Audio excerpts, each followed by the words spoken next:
네, 하늘로부터 임하는 영원한 축복이 우리 모두에게 있기를 바랍니다. 오늘 말씀은 고린도서 13장 11절에서 13절입니다.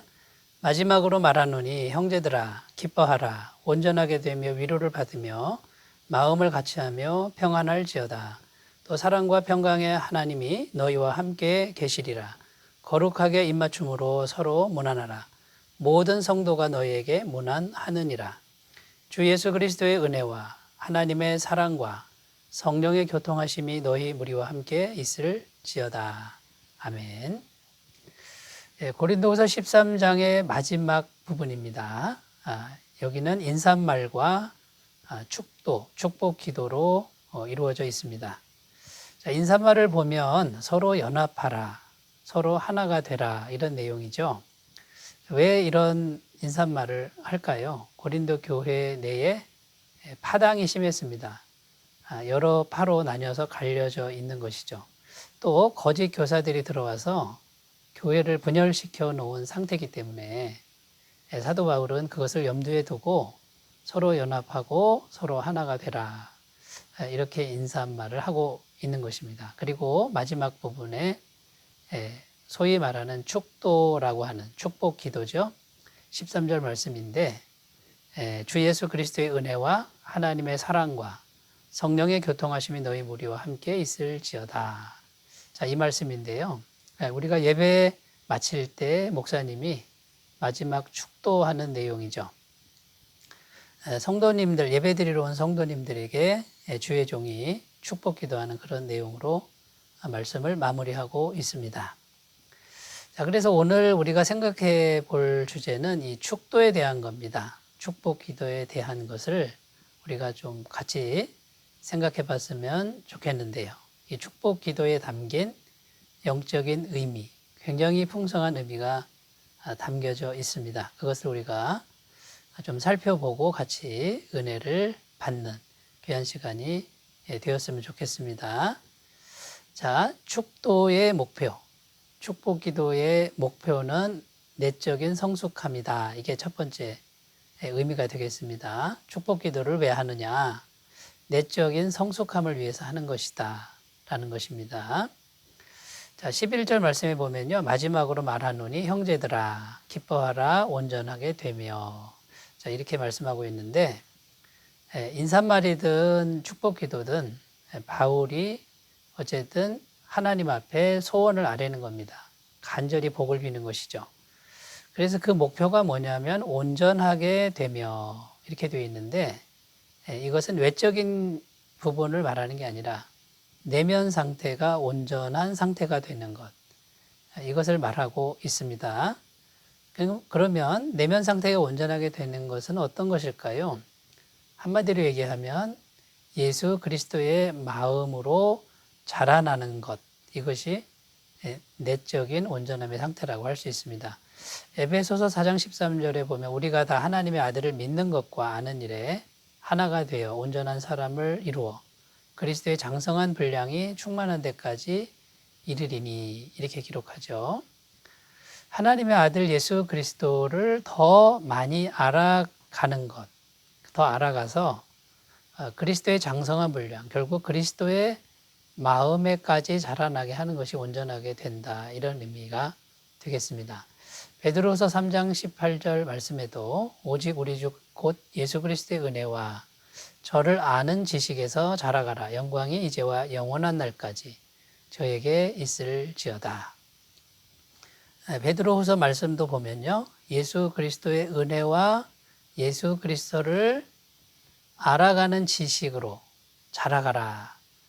예수 그리스도를 알아가면 자라난다라는 겁니다. 온전한 방향으로 자라난다라고 말씀하고 있는 것이죠. 그러니까 내면적인 성숙의 모습, 성숙해 가는 과정으로 가도록 그렇게 축복을 비는 겁니다. 여러분, 내적인 성숙의 모습은 구체적으로 그러면 어떤 것일까요? 그 온전함이라고 하는 것이 어떤 것일까요? 복음서에 보면 하나님이 온전하신 분이다 이렇게 나오는데요. 그 온전한 모습이 뭐냐면 햇빛을 비추는데 선한 사람에게도 비추고 악한 사람에게도 비추신다. 또 비를 내리시는데 선한 사람과 악한 사람 똑같이 비를 내려주시는, 이게 온전함이다라고 복음서는 말하고 있습니다.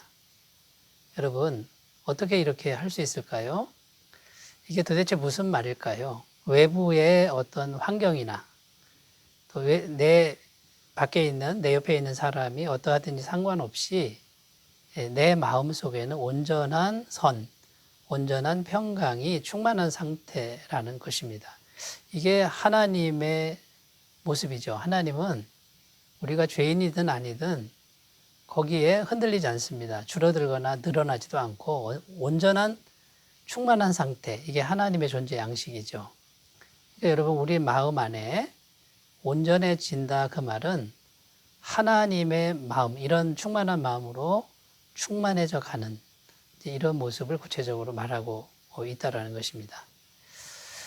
그런데 여러분, 이 축도가 외적인 것을 더 좋게 하는 것으로 이제 생각을 하게 되면은 다소 문제가 있습니다. 물론 외적인 목표도 우리 인생에 있어서 중요하겠지만요. 그것은 본질적인 것이 아니라는 겁니다. 어떤 사람은 실적이 더 올라가고 성적이 올라가고 그 다음에 물질을 더 많이 벌고 이런 외적인 것으로 자꾸 신앙의 목표를 세우는데 이제 이런 부분은 멈추고 내적인 온전함으로 우리 모두가 함께 나아가셨으면 좋겠습니다. 자, 두 번째, 축도에 담긴 영적 의미 두 번째는 축도는 항상 위로와 치유의 은총을 준다라는 것입니다. 13절 말씀 읽겠습니다. 주 예수 그리스도의 은혜와 하나님의 사랑과 성령의 교통하심이 너희 무리와 함께 있을지어다. 정말 완벽한 축복 기도문이라고 할 수밖에 없는 그런 말씀이죠. 가장 장엄한 축복 기도입니다. 성삼위 하나님의 본질과 그 속성이 충만하게 들어있는 이 짧은 구절이지만 성삼위 하나님의 모든 성품과 하신 일이 여기에 잘 요약돼 있는 것이죠. 이거 엄청난 축복입니다. 그런데 여러분, 이 축복 기도문이 왜 고린도 후서 끝부분에서 나왔을까요? 고린도 교회가요, 좋은 교회가 아닙니다. 어떻게 보면 굉장히 문제가 많은 교회고 사도 바울의 속을 가장 많이 썩인 교회 중에 하나가 고린도 교회입니다. 그런데 그런 교회를 향해서 이렇게 대단한 축복을 지금 바울이 하는 이유가 뭘까요? 왜냐하면 그 앞에 고린도 교회를 굉장히 많이 책망을 했습니다. 문제점을 지적하고 그 다음에 내가 가면 용서치 아니하리라 이렇게 막 단호하게 말도 하고 이런 내용이 담겨져 있는 것이죠. 그런데 이제 바울이 생각해 보는 겁니다. 너무 많은 말을 하고 너무 많은 야단을 친 것이죠. 문제가 많으니까. 그런데 이제 마무리할 때쯤 되니 이제 마음이 또 걸리는 겁니다. 그러니까 내가 야단치고 책망한 것은 죽이려는 게 아니고 그 다음에요, 마음을 위축되게 하는 게 아니라 내가 너희를 사랑하는 것이고 너희를 축복하기 위한 것이고 온전하게 하기 위한 것이다라는 그 마음을 어떻게든 담으려고 했던 것이죠.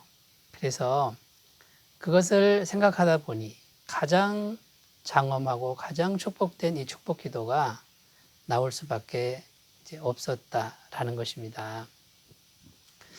여러분, 그러니까 지금 이 축복 기도문, 바울의 축도에 담겨 있는 그 의미는 뭡니까? 이 축도는 우리가 아무리 상처를 받아도 아무리 고난 가운데 있어도 책망을 들어도 이 축도만 들으면 항상 위로가 되고 항상 치료가 되는 귀한 능력이 있는 말씀이 된다라는 것이죠.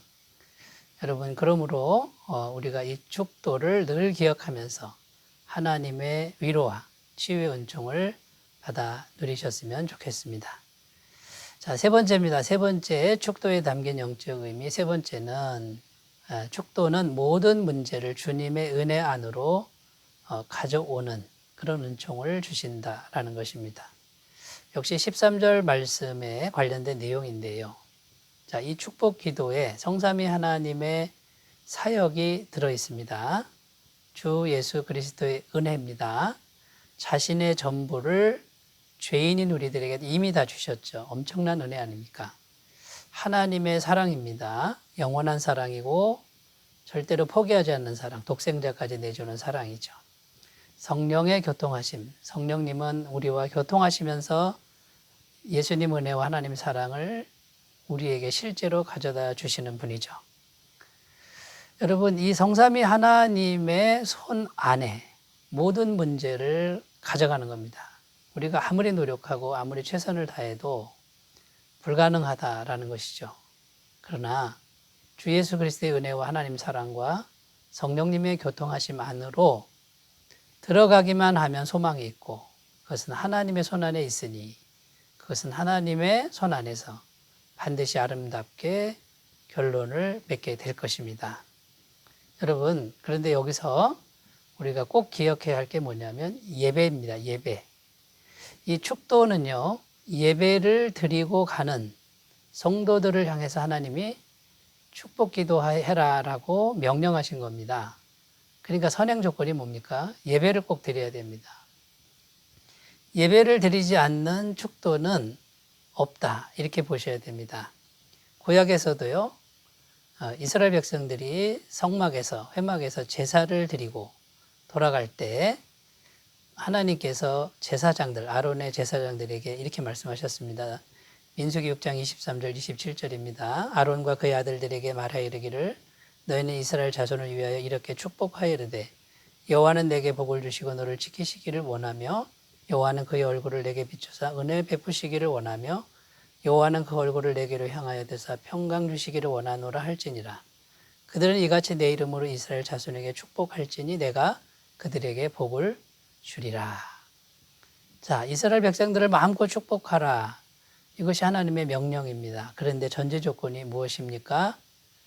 피의 제사를 드린 하나님의 백성들, 그들을 향해서 축복하라. 이것이 축복 기도에 담긴 깊은 영적 의미입니다. 여러분, 예배를 잘 드리셔야 됩니다. 예배를 예수 그리스도의 십자가와 그 보혈을 의지하고 진실되고 정성된 마음으로 예배를 드리는 사람에게, 그 사람에게야 비로소 이 영원하신 축복 기도가 효력이 있고 능력이 될 줄로 믿습니다. 예배를 잘 드리시고 하나님의 축복을 마음껏 받아 누리는 귀한 삶이 되시기 바라겠습니다. 기도드립니다. 하나님 아버지, 바울의 축복 기도문, 가장 장엄한 기도문을 오늘 우리가 만납니다. 예배를 잘 드리는 사람들 되어 이 축복을 그대로 받아 누리는 복된 인생 되게 하여 주옵소서. 예수님의 이름으로 기도드립니다. 아멘. 주님의 임재 충만하시기 바라겠습니다. 감사합니다.